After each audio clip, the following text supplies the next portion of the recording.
हम लोगों का साइंस 2 का फर्स्ट चैप्टर चल रहा है।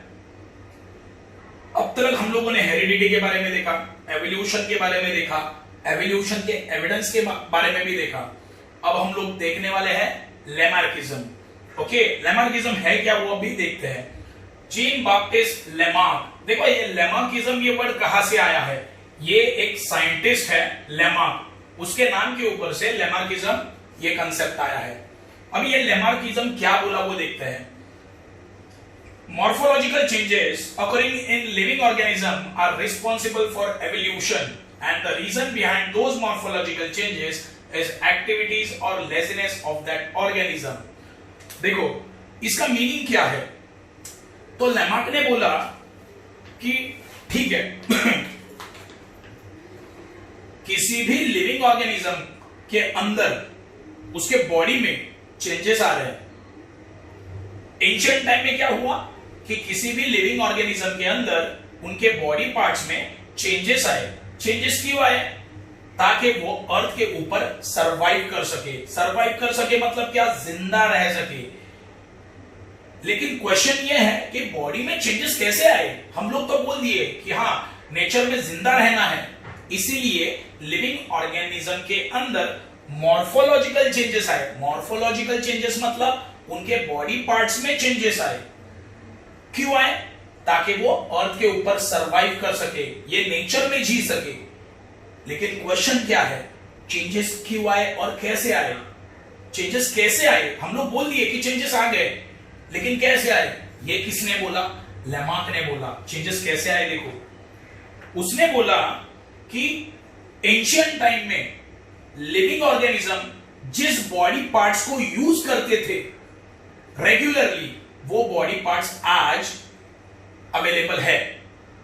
एग्जाम्पल बंदर। ओके, बंदर से कौन बना? इंसान बना।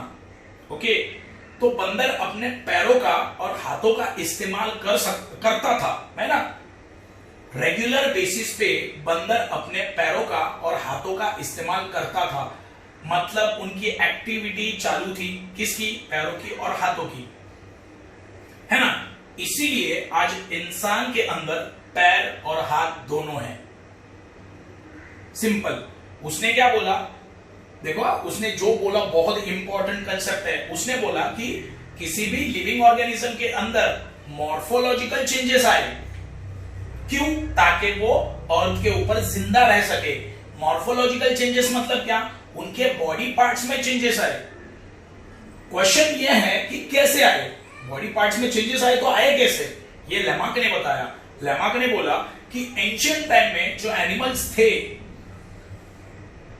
वो एनिमल्स जिन बॉडी पार्ट्स का इस्तेमाल रोज करते थे, वो बॉडी पार्ट्स आज उनके वंशज में देखे जाए। फॉर एग्जाम्पल बंदर से बना इंसान, तो बंदर अपने हाथ और पैर का इस्तेमाल करता था, रेगुलर करता था, इसीलिए इंसान के अंदर हाथ पैर है। ओके, बंदर कौन से बॉडी पार्ट का इस्तेमाल नहीं करता था? अपनी पूंछ का इस्तेमाल, टेल का इस्तेमाल वो नहीं करता था। इसीलिए आज इंसान के अंदर टेल है क्या? नहीं है।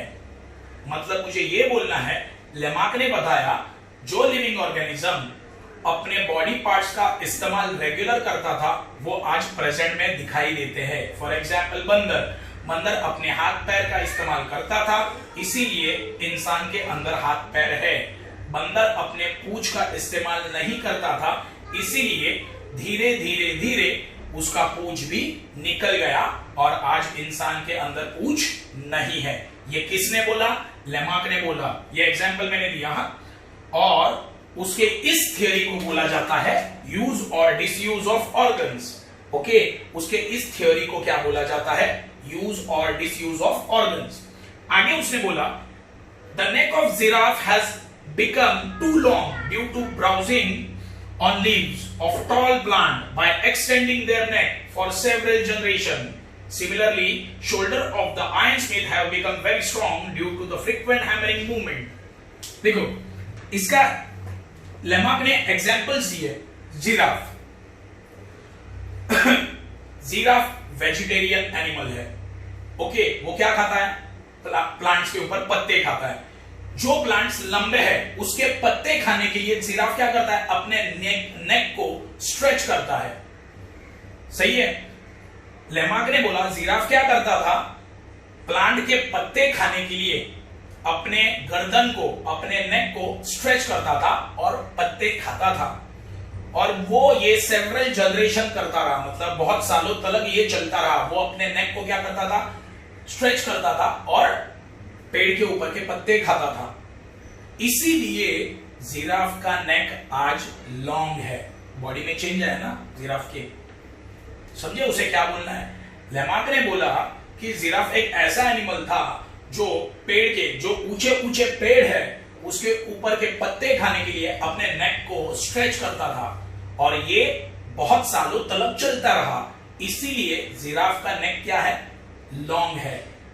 और एक एग्जांपल उसने दिया, आयरन स्मिथ। आयरन स्मिथ मतलब लोहार। लोहार मतलब लोहे को काटने वाला, लोहे को ठोक के शेप देने वाला, वो होता है आयरन स्मिथ। उसने बोला कि आयरन स्मिथ का एग्जांपल दिया। उसने बोला आयरन स्मिथ हमेशा लोहे के ऊपर हथौड़ा मारते रहता है, इसीलिए उसके शोल्डर क्या बन गए? स्ट्रॉन्ग बन गए। आगे उसने बोला wings of birds like ostrich and emu have become weak due to no use.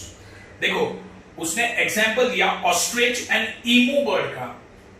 ये लोगों ने अपने जो पंख है, विंग्स है, उनको कभी इस्तेमाल नहीं किया था एंशिएंट टाइम में, इसीलिए आज वो उड़ नहीं पाते। आज प्रेजेंट में वो उड़ नहीं पाते।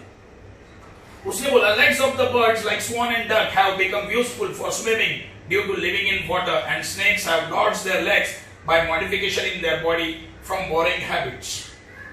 देखो उसने बोला birds and ducks ये जमीन पर भी रहते हैं, पानी में भी रहते हैं, लेकिन वो जब पास्ट में, मतलब एंशिएंट टाइम में जब वो पानी में जाते थे तब तैरने की कोशिश करते थे पानी के अंदर, और उनके ये भी सेवरल जनरेशन तक चलता रहा, मतलब बहुत समय तक ये चलता रहा। वो तैरने की कोशिश करते थे, इसीलिए उनके पैरों में मॉडिफिकेशन आया।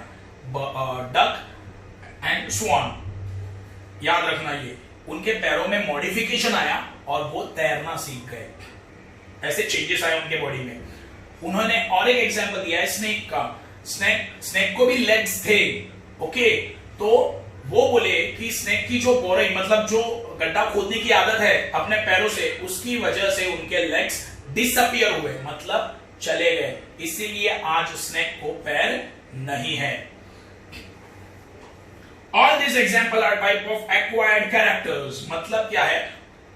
वो एनिमल ने वो कैरेक्टर को अपना लिया। मतलब क्या है? देखो जिराफ ने लंबी नेक को अपना लिया, है ना। स्नेक को पैर नहीं है, उसने वो चेंज को अपना लिया, है ना। डक्स के पैर स्विमिंग के लिए मॉडिफाई हो गए, तो उसने वो चेंज को अपना लिया। इसे बोलेंगे एक्वायर्ड कैरेक्टर, है ना। एग्जांपल वापस देखो, एक्वायर्ड कैरेक्टर का एग्जांपल क्या है? जिराफ का नेक धीरे धीरे लंबा बन गया, तो जिराफ ने क्या किया? वो जो उसके बॉडी में जो चेंज आया, लंबा नेक बन गया उसका, उसने वो चेंज को अपना लिया, एक्वायर्ड कैरेक्टर। और ये एक जनरेशन से दूसरे जनरेशन में ट्रांसफर होने लगा। ये कौन बोला? लेमार्क। फॉर एग्जांपल जिराफ का नेक लंबा बन गया, सही है, तो उसके जब बच्चे पैदा हुए तो उनका भी नेक क्या था? लंबा बन गया था। कैसे वो नहीं पता, लेकिन बन गया। उनके बच्चों का भी नेक लंबा बन गया। ये कौन बोल रहा है? लेमार्क बोल रहा है। और इस थियरी को उसने नाम दिया theory of inheritance of acquired character और लेमार्किज्म। ये जो मैंने तुम्हें अभी एक्सप्लेन किया, इसको उसने क्या नाम दिया?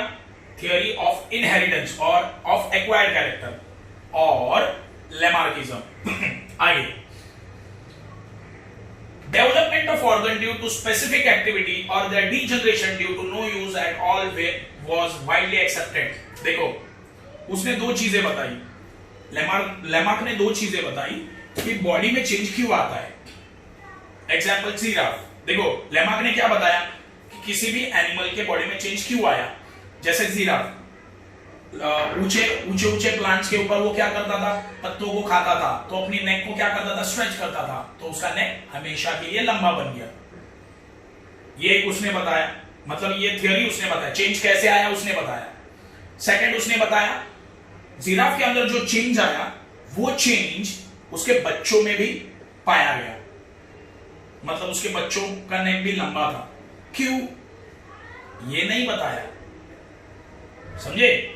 तो लेमार्क ने जो पहला थियरी बताया कि बॉडी में चेंजेस कैसे आए, जिराफ की बॉडी में जिराफ का नेक लंबा क्यों बना, एक एग्जांपल है ये। तो जिराफ जैसे दूसरे भी एनिमल्स है जिनके बॉडी में चेंजेस आए रहेंगे, बहुत सारे एग्जांपल दिया, डक, स्नेक, है ना। तो उसका वो थियरी को सारे साइंटिस्ट लोगों ने एक्सेप्ट कर लिया। हाँ, लेमार्क ये सही बोल रहा है कि बॉडी में चेंज कैसे आया। हाँ, जिराफ अपनी नेक को स्ट्रेच करता था इसीलिए लंबा बन गया उसका नेक। हाँ, ये चेंज, तो उसने चेंज जो हो रहा है बॉडी पार्ट्स में वो सही बताया लेमार्क ने। लेकिन जिराफ का नेक अगर लंबा है, क्यों बना वो, क्योंकि वो स्ट्रेच करके पत्तों को खाता था। तो उसके बच्चों में वो कैसे गया, वो कैरेक्टर लंबा नेक, उसके बच्चों में लंबा नेक कैसे आया, ये वो लेमार्क नहीं बता पाया। तो उसकी सेकंड वाली थ्योरी को साइंटिस्ट लोगों ने एक्सेप्ट नहीं किया। पहली वाली थ्योरी को एक्सेप्ट किया कि लिविंग ऑर्गेनिज्म के बॉडी में चेंजेस कैसे आए बॉडी पार्ट्स में, वो लोगों ने, ये साइंटिस्ट लोगों ने एक्सेप्ट कर लिया। लेकिन सेकंड जो थ्योरी था, वो जो चेंजेस आए ना उनके बच्चों में भी गए, क्यों वो नहीं पता। तो ये थ्योरी को साइंटिस्ट लोगों ने एक्सेप्ट नहीं किया। लेकिन फिर भी लेमार्क की थ्योरी को बहुत ज्यादा इंपॉर्टेंस दिया जाता है वर्ल्ड में। The living organism can transfer the character which it has acquired to the next generation। तो सिंपल ये स्टेटमेंट क्या बोलता है कि एनिमल, कोई भी लिविंग ऑर्गेनिज्म क्या करता है, अपने सारे कैरेक्टर अपनी नेक्स्ट जनरेशन को दे देता है। इसे बोलेंगे एंसेस्टरी ऑफ एक्वायर्ड कैरेक्टर। इसे हम लोग क्या बोलेंगे, ancestry of acquired character. Definition समझा, डेफिनेशन बोलता है जो लिविंग ऑर्गेनिज्म है उसके अंदर जो कैरेक्टर्स आए हैं, बराबर है, वो क्या करता है, अपनी नेक्स्ट जनरेशन को दे देता है ना, अपने बच्चों को दे देता है। इसे बोलेंगे ancestry of acquired character. Next topic है speciation. Okay, formation of new species of plant and animal is the effect of evolution. सही बात है ना, ये हम लोगों ने सीखा है। नई स्पीशीज अपने अर्थ के ऊपर बनने लगी, किसकी, प्लांट्स की, एनिमल्स की। सही है ना। पहला देखो, एक सिंगल लिविंग ऑर्गेनिज्म था, प्रोटोप्लाज्म। प्रोटोप्लाज्म के बाद यूनिसेल्युलर ऑर्गेनिज्म, यूनिसेल्युलर के बाद मल्टीसेल्युलर, बराबर है। तो स्पीशिएशन मतलब क्या, अर्थ के ऊपर नए नए प्लांट्स के जात, एनिमल्स के जात तैयार होना। ये किसका पार्ट है, एवोल्यूशन का।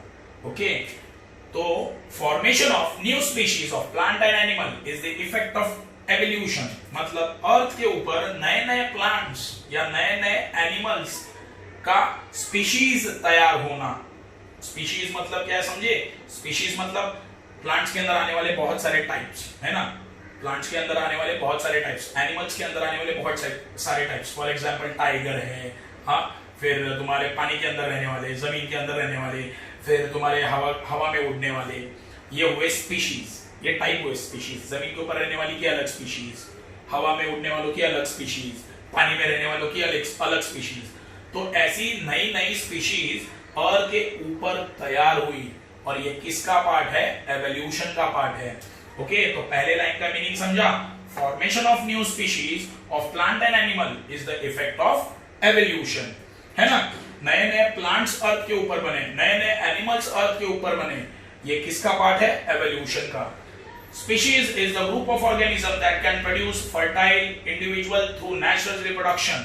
तो ये स्पीशीज करते क्या है, देखो जमीन पर रहने वाले जो स्पीशीज है, एनिमल्स है, वो क्या करते हैं, रिप्रोडक्शन करते हैं। रिप्रोडक्शन करते हैं मतलब बच्चे पैदा करते हैं और अपनी स्पीशीज को जिंदा रखते हैं। ह्यूमन बीइंग भी क्या कर रहा है, अर्थ के ऊपर इंसान क्या कर रहा है, बच्चे पैदा करता है ताकि नए इंसान का जन्म हो। सही है, मतलब इंसान अपने स्पीशीज को बढ़ा रहा है अर्थ के ऊपर। सही है, तो सिंपल है, सिर्फ इंसान ही है क्या अर्थ के ऊपर? नहीं, बहुत सारे एनिमल्स हैं, बहुत सारे प्लांट्स हैं, वो भी क्या करते हैं, अपने बच्चों को पैदा करते हैं naturally by the process of reproduction. Reproduction मतलब क्या? बच्चों को पैदा करना। इन शॉर्ट ऐसे याद रख लो। ओके, तो कोई भी स्पीशीज, अर्थ के ऊपर जितनी भी स्पीशीज है वो क्या करते हैं? रिप्रोडक्शन करते हैं नेचुरली। यहाँ पे जिंदा रहते हैं, खाते पीते हैं, रिप्रोडक्शन करते हैं और अपनी स्पीशीज को आगे बढ़ाते हैं। जैसे इंसान अर्थ के ऊपर काम कर रहा है, खा पी रहा है, मजा मस्ती कर रहा है, रिप्रोडक्शन कर रहा है और इंसान की जाति को आगे बढ़ा रहा है ना। इंसान को ही जन्म देके इंसान की स्पीशीज को बढ़ा रहा है। कहां पर? अर्थ के ऊपर। Each species grow in specific geographical condition. सही है, ये स्टेटमेंट का मीनिंग क्या है? अलग अलग स्पीशीज अलग अलग ज्योग्राफिकल कंडीशन में बढ़ती है। फॉर एग्जाम्पल, अगर मैं मछली को जमीन पे लाऊं, वो जिंदा रहेगी क्या? नहीं रहेगी। बच्चे पैदा करेगी क्या? नहीं करेगी, है ना। इंसान पानी में जाकर रहेगा क्या? नहीं रहेगा। बच्चे पैदा करेगा क्या? नहीं करेगा। तो वही है, अलग अलग ज्योग्राफिकल कंडीशन में स्पीशीज बढ़ती है ना। देखो, पानी में रहना, पानी में रहने वाले जो एनिमल्स है, ओके, उनका ज्योग्राफिकल कंडीशन अलग है। हम लोग जमीन पर रहते हैं, हमारा ज्योग्राफिकल कंडीशन अलग है। हम लोग जमीन पर रहते हैं, खाते हैं, पीते हैं, काम करते हैं, बच्चे पैदा करते हैं और अपने स्पीशीज को बढ़ाते हैं। हमारा ज्योग्राफिकल कंडीशन अलग है। पानी में रहने वाले एनिमल्स क्या करते हैं? सेम वही करते हैं, अपना काम करते हैं, बच्चे पैदा करते हैं। उनका ज्योग्राफिकल कंडीशन अलग है। Their food, habitat, reproductive ability and periods is different. सही बात है ना। जमीन पे रहने वाले, देखो, जमीन पे रहने वाले हर एक एनिमल का खाना पीना अलग है। सही है, सही है ना। पानी में रहने वाले एनिमल्स का खाना पीना अलग है। सही है, रहने का तरीका भी वो लोगों का अलग है। हम लोग तो घर बना के रहते हैं, टाइगर घर बना के रहता है क्या? नहीं। तो क्या क्या अलग है? देखो, मतलब अर्थ के ऊपर जितनी भी स्पीशीज है, जितने भी टाइप्स के एनिमल्स है, उनका फूड अलग है। हैबिटेट मतलब क्या? रहने की जगह भी अलग है। हम लोग घरों में रहते हैं बनाकर। एक एग्जांपल देता हूं, टाइगर घर बना के रहता है क्या? नहीं, वो तो गुफा में रहता है ना। रिप्रोडक्टिव एबिलिटी, रिप्रोडक्टिव एबिलिटी मतलब क्या? मतलब रिप्रोडक्शन करना। फॉर एग्जांपल, इंसान एक वक्त एट अ टाइम एक ही बच्चे को जन्म देता है, लेकिन डॉग्स को देखो, मिनिमम 2 से 3 या ज्यादा भी हो सकते हैं। मछलियों को देखो, मछलियां भी एक साथ बहुत सारी मछलियों को जन्म देती है ना। वो लोगों का एबिलिटी अलग है, इंसान का एबिलिटी अलग है। एंड पीरियड इज डिफरेंट, है ना। Period is different. For example, reproduction के लिए कितना टाइम लगता है? इंसान को 9 महीने का टाइम लगता है ना, तब नया बच्चा आता है। तो टाइगर का अलग है, मछलियों का अलग है। However, genetic variation is responsible for formation of new species from earlier one, है ना। जेनेटिक वेरिएशन ये सब क्यों होता है? क्योंकि सबके जीन्स क्या है? अलग अलग है। इंसान का जेनेटिक मटेरियल अलग है, टाइगर का जेनेटिक मटेरियल अलग है, मछली का जेनेटिक मटेरियल अलग है, इसलिए ये सारी चीजें अलग है। मतलब जन्म देना। ओके, फॉर एग्जांपल, इंसान को 9 महीने का टाइम लगता है नए बच्चे को पैदा करने के लिए, मतलब प्रेगनेंसी के बाद। क्यों? क्योंकि इंसान का जीन्स अलग है। टाइगर को समझो 4 महीना लगता है, क्यों? उसका जीन्स अलग है। मछलियों को समझो 2 से 3 महीना लगता है, क्यों? उसका जीन्स अलग है। Beside geographical and reproductive changes are also responsible. देखो, सिर्फ जीन्स की वजह से ही ऐसा होता है ऐसा नहीं है। Condition, geographical and reproductive changes भी मैटर करते हैं। ओके, मतलब कंडीशंस भी मैटर करती है। फॉर एग्जांपल, मछली अगर जमीन पे आई तो वो रिप्रोड्यूस कर पाएगी क्या? नहीं कर पाएगी। तो उसके लिए क्या चाहिए? पानी चाहिए। सही बात है ना। इंसान पानी के अंदर रिप्रोडक्शन कर सकता है क्या? नहीं कर सकता। तो उसको क्या चाहिए? नॉर्मल जमीन ही चाहिए। मछली को क्या लगेगा? पानी लगेगा, वो पानी में ही रिप्रोडक्शन करेगी। तो ज्योग्राफिकल कंडीशन भी मैटर करता है। सिमिलरली, ज्योग्राफिकल और reproductive isolation also lead to speciation. Okay, ये ज्योग्राफिकल कंडीशन में डिफरेंस करना ही स्पीशिएशन माना जाता है। मतलब क्या है? सिंपल वही है, बार बार वही चीज रिपीट हो रही है। पानी में रहने वाले रिप्रोडक्शन पानी में करेंगे, जमीन पर रहने वाले जमीन पर करेंगे, तो इसे बोला जाएगा स्पीशिएशन। ओके, पूरा पैराग्राफ समझा है, बहुत ही इजी पैराग्राफ है। चैप्टर का लास्ट पैराग्राफ है ह्यूमन एवोल्यूशन। ओके, क्या बोला गया है देखो, the biodiversity that is known today has been said to be form from very simple unicellular organism due to evolution. पहले पॉइंट का मीनिंग ये है, अर्थ के ऊपर आज जितने भी एनिमल्स हैं, क्या बोला है देखो, अर्थ के ऊपर आज जितने भी एनिमल्स हैं वो सारे यूनिसेल्युलर ऑर्गेनिज्म से बने हैं। देखो पहला कौन था, प्रोटोप्लाज्म, प्रोटोप्लाज्म के बाद यूनिसेल्युलर, और यूनिसेल्युलर के बाद मल्टीसेल्युलर। मल्टीसेल्युलर मतलब हम लोग, है ना, वेल्स मतलब। यूनिसेल्युलर मतलब क्या, यूनिसेल्युलर मतलब जिनके अंदर एक ही सेल प्रेजेंट है, ऐसे एनिमल्स जिनके अंदर एक ही सेल प्रेजेंट है, एक cell. Okay, example amoeba. Okay, तो पहला पानी के अंदर कौन जन्म लिया, प्रोटोप्लाज्म। प्रोटोप्लाज्म के बाद कौन आया, सिंगल सेल वाला एनिमल, एग्जांपल अमीबा। अमीबा से कौन तैयार हुए, मल्टी सेल्यूलर। मल्टी सेल्यूलर मतलब जिनके, ऐसे एनिमल्स जिनके अंदर बहुत सारे सेल्स है, एग्जांपल वेल्स, इंसान, है ना। तो ये स्टेटमेंट का पहले मीनिंग ये है कि अर्थ के ऊपर आज जितने भी एनिमल्स प्रेजेंट है या लिविंग थिंग्स प्रेजेंट है वो सिंगल सेल वाले एनिमल से बने हैं। सिंगल सेल वाला मतलब यूनिसेल्युलर ऑर्गेनिज्म से बने हैं। Okay, origin of human evolution can be shown as per the picture given below. नीचे एक फोटो दिया है ह्यूमन एवोल्यूशन का, बंदर से इंसान कैसे बना वो दिया है। Last dinosaurs disappear approximately 7 crore year ago. ऐसा माना जाता है डायनासोर कब खत्म हुए, 7 करोड़ साल पहले। At that time, monkey-like animals are said to be evolved from some ancestor who were more or less similar to the modern lemur. देखो 7 करोड़ साल पहले, 7 करोड़ साल पहले डायनासोर्स का अंत हो गया, खत्म हो गए अर्थ के ऊपर से। और वही टाइम और उसी टाइम बंदर जैसे दिखने वाले एनिमल का जन्म हुआ। देखो ये बहुत ज्यादा इंपॉर्टेंट है, ये थ्योरी में आता है, बहुत बड़ा पैराग्राफ है, थ्योरी में आता है, याद रखना। क्या बोला गया है, पहले तो मुझे समझा कि अर्थ के ऊपर आज जितने भी एनिमल्स हैं वो सिंगल सेल वाले एनिमल से बने हैं, मतलब यूनिसेल्युलर ऑर्गेनिज्म। सेकंड पॉइंट ये बोला है कि 7 करोड़ साल पहले, 7 करोड़ साल पहले डायनासोर का अंत हो गया अर्थ के ऊपर से। थर्ड पॉइंट बोला गया है उसी वक्त बंदर जैसे दिखने वाले एनिमल का जन्म हुआ, और वो बंदर आज के डेट में लेमर करके एक एनिमल आता है, बंदर जैसा दिखता है वो, देखो यूट्यूब पे देख लेना, लेमर उसकी तरह दिखता होगा, ऐसे साइंटिस्ट बोलते हैं। साइंटिस्ट क्या बोलते हैं कि 7 करोड़ साल पहले डायनासोर मरा, उसी वक्त अर्थ के ऊपर बंदर जैसे दिखने वाले एनिमल का जन्म हुआ, और वो जो बंदर है 7 करोड़ साल पहले जो बंदर था, आज की डेट में किस एनिमल की तरह दिखता रहेगा, लेमर जैसे। समझे? Tail of this monkey-like animal of Africa is said to be disappear about 4 crore year ago. मैंने बताया ना कि बंदर से इंसान बना तो धीरे धीरे धीरे करके उसका पूंछ भी हट गया। ओके, तो देखो क्या बोला गया है, at that time monkey-like animal are said to be, हाँ ये तो हो गया। Tail of this monkey मतलब ये जो मंकी जो पैदा हुआ 7 करोड़ साल पहले, 7 करोड़ साल पहले डायनासोर खत्म हुए और मंकी जैसे एनिमल का जन्म हुआ। ओके, उसके बाद उसका पूंछ कब खत्म हो गया, पूरी तरह से पूंछ कब निकल गया, 4 करोड़ साल पहले। और ये कहां पे पाए जाते थे एनिमल्स, अफ्रीका में। They developed due to enlargement in brain. Their hands were also improved and thus ape-like animal were evolved.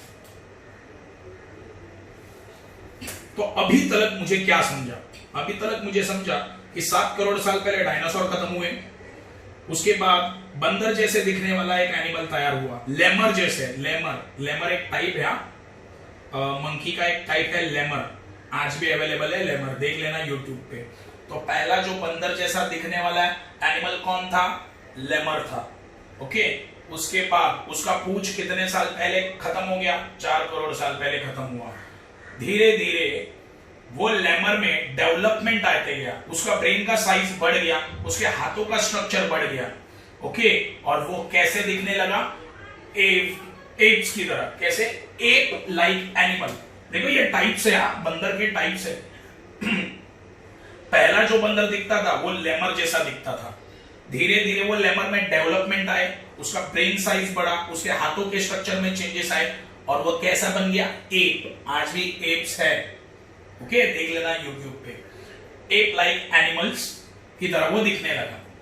Meanwhile, these ape-like animals reached the South and Northeast Asia and finally evolved into gibbon and orangutan. Okay, बहुत ही important है ये। तो ये app जो थे, देखो simple logic, बंदर 7 करोड़ साल पहले बने, कैसे दिखते थे? लेमर जैसे, लेमर बंदर जैसे, ओके। उनका डेवलपमेंट हुआ, क्या डेवलप हुआ? ब्रेन का साइज बढ़ा, हाथों का स्ट्रक्चर चेंज हुआ, और वो कैसे बन गए? एप। बंदर का टाइप है एप्स, ओके। धीरे धीरे ये एप्स अफ्रीका से निकल के, कुछ एप्स, सारे के सारे नहीं निकले, ये एप्स अफ्रीका से निकल के एशिया में आए। कहां पे आए? एशिया में। Reach to south and north east Asia, south and north east Asia में वो चले गए, और धीरे धीरे उनका डेवलपमेंट हुआ। मतलब लेमर से कौन बना? एप। अभी एप से कौन बन रहे? देखो, गिब्बन एंड ओरंगुटन, ओके। ये बंदर के टाइप्स भी आज अवेलेबल है, देख लेना, ओके। तुम लोग फोटोज देख सकते हो गूगल पे इसके। तो मुझे अभी तक समझा कि डायनासोर 7 करोड़ साल पहले खत्म हुए, तभी बंदर का जन्म हुआ। कैसे दिखता था? लेमर जैसा दिखता था। उसका टेल खत्म हुआ कितने साल पहले? 4 करोड़ साल पहले। लेमर धीरे धीरे डेवलप होकर कौन बना? एप बंदर बना। डेवलप कैसे हुआ? उसका ब्रेन का साइज बढ़ा, हाथों का स्ट्रक्चर बदल गया, ओके। ये एप ट्रैवल करके कहां पे आए? South and north east Asia में आए, और वहां पे उनका डेवलपमेंट हुआ, और वो क्या बन गए? Gibbon and orangutan. Remaining ape like animal stayed in Africa. देखो, सारे के सारे अफ्रीका से निकल के एशिया में नहीं आए, बाकी सारे एप भी अफ्रीका में ही रुके, मतलब बहुत सारे। And from them gorilla and chimpanzee evolved about 2.5 crore years ago. तो एकदम बहुत ही सिंपल है ये। वापिस एक बार एक फ्लो चार्ट की तरह देखते हैं। पहले 7 करोड़ साल पहले डायनासोर खत्म, बंदर का जन्म। बंदर कैसे दिखता था? लेमर बंदर जैसा दिखता था। वो लेमर बंदर में क्या? अभी ये लेमर कहां पे थे? अफ्रीका में थे। ये लेमर के बॉडी में चेंजेस आए, उनका ब्रेन का साइज बढ़ गया, ब्रेन का साइज बढ़ा, हाथों का स्ट्रक्चर बढ़ा, तो उन्हें क्या बोला गया? एप बंदर बोला गया, एप। ये एप बंदर अफ्रीका से, देखो सारे के सारे एप अफ्रीका से नहीं निकले, कुछ एप वहां से चल के कहां पे आए?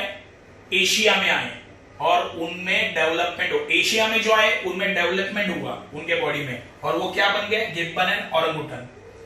लेकिन जो बंदर अफ्रीका में ही रुके वो कौन बन गए? Gorilla and chimpanzee. कब? 2.5 crore years ago. Evolution of some of the 2 crore year old species of ape seems to be occurred in different way. देखो 2 करोड़ साल पहले ये जो apes थे उनमें जो भी डेवलपमेंट आया, अलग अलग तरीके से डेवलपमेंट आया है। They had to use their hands more for eating food and other works. तो ये apes जो थे ये अपने हाथों का इस्तेमाल करते थे खाना खाने के लिए और दूसरे काम करने के लिए। ये फोटो दिया है, देखो बंदर से इंसान बना है। Those apes started to live on land as the forest started decline due to dry environment. देखो ये जो apes थे वो पहले पेड़ों के ऊपर रहते थे, लेकिन जैसे जैसे एनवायरनमेंट में चेंजेस आते गए, मतलब ड्रॉट मतलब पता है? अकाल मतलब क्या? मराठी में बोलेंगे दुष्काल, बारिश नहीं, कुछ नहीं, तो पेड़ पौधे क्या होते रहेंगे? सूख जाते रहेंगे। खाने के लिए कुछ मिलेगा क्या? नहीं मिलेगा। तो ऐसी कंडीशन में ये जो एप्स थे ये पेड़ों से जमीन पर आए। Their lumbar bones developed in such a way that they started to stand in erect portion in grassland, and thereby their hands become available for use anytime. देखो, their lumbar bones developed in such a way. Lumbar bones मतलब ये उनका backbone, okay. lumbar bone मतलब backbone develop होने लगा। जब देखो simple है, एप्स जब पेड़ों से जमीन पर उतरे तब धीरे धीरे धीरे उनका जो बैकबोन है वो उसमें चेंजेस आने लगे। उनके बैकबोन में क्या आने लगा? चेंजेस आने लगा, और वो धीरे धीरे सीधा चलने की कोशिश करने लगे। इरेक्ट पोस्चर, इरेक्ट पोस्चर मतलब स्ट्रेट चलने की कोशिश करने लगे धीरे धीरे धीरे। ओके, देखो यहाँ पे देखो, ये कैसे अभी पूरी तरह से स्ट्रेट है क्या पोस्चर? नहीं। यहाँ पे भी देखो पूरी तरह से देखो ये कोशिश कर रहे हैं, स्ट्रेट चलने की कोशिश कर रहे हैं। धीरे धीरे क्या हुआ? एकदम सीधा चलने लगे। ओके, जमीन के ऊपर जब वो सीधा चलने लगे तो उनके आगे के जो दो हाथ है वो फ्री हो गए दूसरे काम करने के लिए। मतलब क्या है? जब पेड़ों के ऊपर से जब बंदर एप्स जमीन पे आए तो अपने चारों मतलब आगे के दो हैंड्स एंड पैर पीछे के चलते थे, चारों चीजें मतलब चारों को यूज करके धीरे धीरे वो सीधा होने की कोशिश करने लगे। मतलब अपना जो बैकबोन है स्ट्रेट करके चलने की कोशिश करने लगे। उसकी वजह से उनके आगे के दो हाथ क्या बन गए? फ्री बन गए। These first human-like animal were with erect posture, which were using their hands, have evolved about 2 crore years ago. तो ऐसा एनिमल जो सीधा चलने लगा और अपने हाथों का इस्तेमाल करने लगा, ये कब तैयार हुआ रहेगा? 2 करोड़ साल पहले। एक ऐसा एनिमल जिसका जो बैकबोन है स्ट्रेट बन गया और वो इंसान की तरह चलने लगा और अपने हाथों का इस्तेमाल करने लगा, ये कब हुआ रहेगा? 2 करोड़ साल पहले। First record of human-like animal is with us in the form of Ramapithecus ape from East Africa. देखो इंसान जैसे दिखने वाला पहला एनिमल रामापिथिकस बोला जाता है। उसे क्या बोला जाता है? रामापिथिकस। इंसान जैसे दिखने वाला रामापिथिकस कहाँ पे मिला है? ईस्ट अफ्रीका में उसका ये मिला है, फॉसिल्स मिले, उसके हड्डियों के ढांचा मिला है। Afterward, this ape grew up in size and become more intelligent, and thus the ape of South Africa evolved about 40 lakhs years ago. तो ये जो रामापिथिकस है उसमें उसके बॉडी में डेवलपमेंट आया, उसका साइज ग्रो होने लगा और वो और भी ज्यादा इंटेलिजेंट बना। ये कहाँ पे हुआ है? साउथ अफ्रीका में। ये कहाँ पे हुआ है? साउथ अफ्रीका में। ये कब हुआ रहेगा? 40 लाख साल पहले। ये कब हुआ रहेगा? 40 लाख साल पहले। तो अब तक मुझे ये क्या समझा कि पहला ह्यूमन लाइक एनिमल को क्या बोला जाता है? रामापिथिकस। कहां पे पाया गया? ईस्ट अफ्रीका में। ओके, साउथ अफ्रीका में जो एप थे उनके बॉडी साइज में चेंजेस आए, बॉडी साइज बढ़ गया और भी इंटेलिजेंट बने। ये कब हुआ? 40 लाख पहले, 40 लाख साल पहले। The morphology of this human-like animal started to appear like to be the member of the genus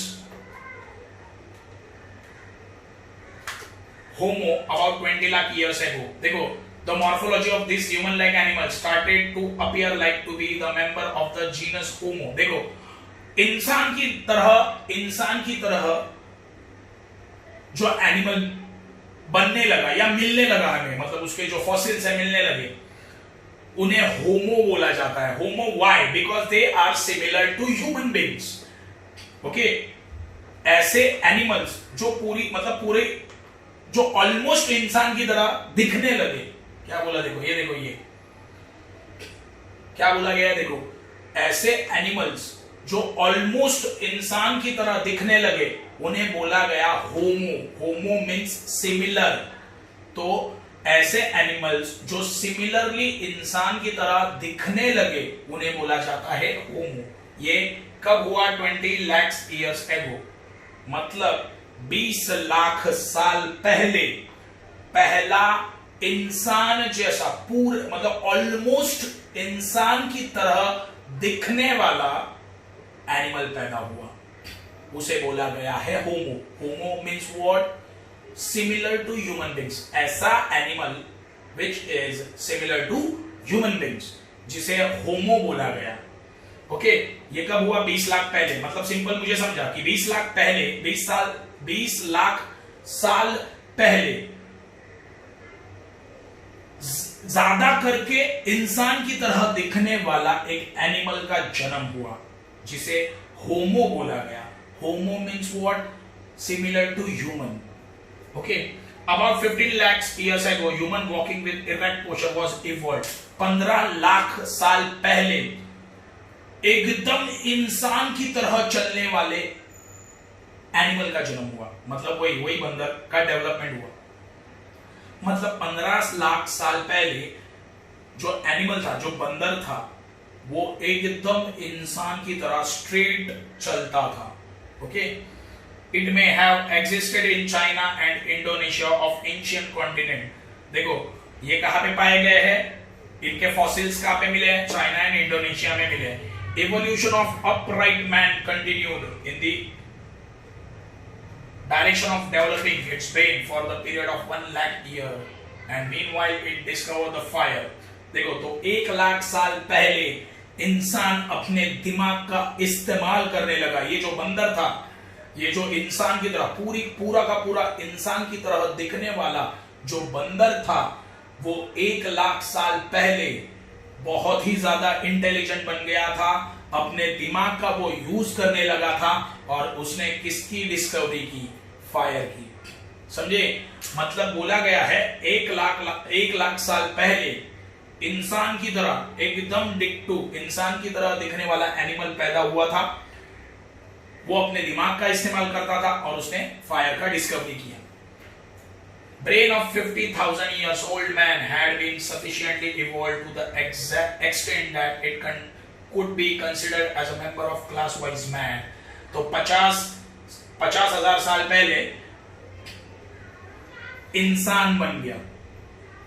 अब तक हम लोग बंदर बना जो इंसान की तरह ऐसे बात कर रहे थे, लेकिन ऐसा अभी 50,000 साल पहले इंसान तैयार होने लगे। क्या तैयार होने लगे? इंसान तैयार होने लगे और हम लोग उनको इंसान की कैटेगरी में डाल सकते हैं, एनिमल की कैटेगरी में नहीं डाल सकते अभी। समझे, 1 लाख साल पहले तलक एनिमल पूरी तरह से इंसान नहीं था। भले वो इंसान की तरह ऑलमोस्ट मतलब 90% इंसान रहेगा 1 लाख साल पहले। 1 लाख साल पहले वो 90% इंसान रहेगा। ओके, लेकिन 50,000 साल पहले पहला इंसान तैयार हुआ। मतलब इंसान तैयार होने लगे, बनने लगे अभी। तो हम लोग उन्हें एनिमल नहीं बोलेंगे, उनका हम लोग उनको किसकी कैटेगरी में डालेंगे? इंसान की कैटेगरी में डालेंगे। अभी बंदर या किसी एनिमल की कैटेगरी में नहीं डालेंगे। तो वो थे होमो सैपियंस। तो मुझे ये बोलना है कि पूरा का पूरा इंसान की तरह दिखना 100% इंसान दिखने वाला एनिमल था, वो था homo sapien. Okay, Neanderthal man can be considered as the first example of wise man. ये जो निएंडरथल का देखो फोटो दिया है, ओके, तो उसको इंसान की कैटेगरी में डाला गया है। होमो सेपियन एंड निएंडरथल, ये दोनों जो एनिमल्स थे वो पूरा का पूरा इंसान की तरह दिखते थे, पूरे के पूरे इंसान की तरह। तो उनको इंसान की कैटेगरी में डाला गया। The Cro-Magnon man evolved about 50,000 years ago and afterward this evolution had been faster than the earlier। तो देखो पहला कौन बना? पहले बना होमो सेपियन, इंसान की तरह दिखने वाला। फिर उसके बाद कौन बना? निएंडरथल। ये दोनों भी टोटली इंसान की तरह दिखते थे ऑलमोस्ट, हाँ 95-96% इंसान की तरह। तो उनको इंसान की कैटेगरी में डाला गया। उनके बाद कौन आया? क्रोमैग्नॉन मैन, क्रोमैनॉन बोलते हैं उसे एक्चुअली। ये कब बने? 50,000 साल पहले बने और उसके बाद उनके बॉडी में चेंजेस फास्ट होने लगे और हम लोग बने। समझे क्या बोला? आगे अबाउट 10,000 years ago, 10,000 साल पहले इंसान मतलब वो एग्रीकल्चर करने लगे, खेती वगैरह करने लगे, है ना, और गाय भैंस पालना। Okay, cultural development took place. Okay, cultural development भी होने लगा। राइटिंग करना स्टार्ट कब हुआ? 5,000 साल पहले राइटिंग का मतलब राइटिंग टेक्निक वो सीखे। Modern science emerge about 400 years ago, 400 साल पहले मॉडर्न साइंस का जन्म हुआ, साइंस का जन्म हुआ, है ना। इंडस्ट्री एंड सोसाइटी वाज 200 साल पहले, देखो 200 साल पहले इंडस्ट्री बनाना, सोसाइटीज बनाना, ये सारे काम होने लगे। तो सिंपल ये देखो एक चार्ट दिया है, चार्ट में लिया है 10,000 साल पहले खेती करने लगा, है ना, अपने एनिमल्स को पालने लगा। फिर 5,000 साल पहले क्या हुआ? राइटिंग स्टाइल सीखा, फिर 400 साल पहले क्या हुआ, साइंस का जन्म हुआ। फिर 200 साल पहले इंसान इंडस्ट्री बनाने लगा, सोसाइटी को बनाने लगा। Now we have reach at this stage, यहां पे आके पहुंच गए हम लोग। और आज भी हम लोग इंसान का जो एंसेस्टर था उसके बारे में पढ़ रहे है ना। इंसान का जो जन्म हुआ, कैसे हुआ अर्थ के ऊपर, उसके बारे में हम लोग आज भी पढ़ रहे हैं। यहां तक चैप्टर ओवर हो गया है।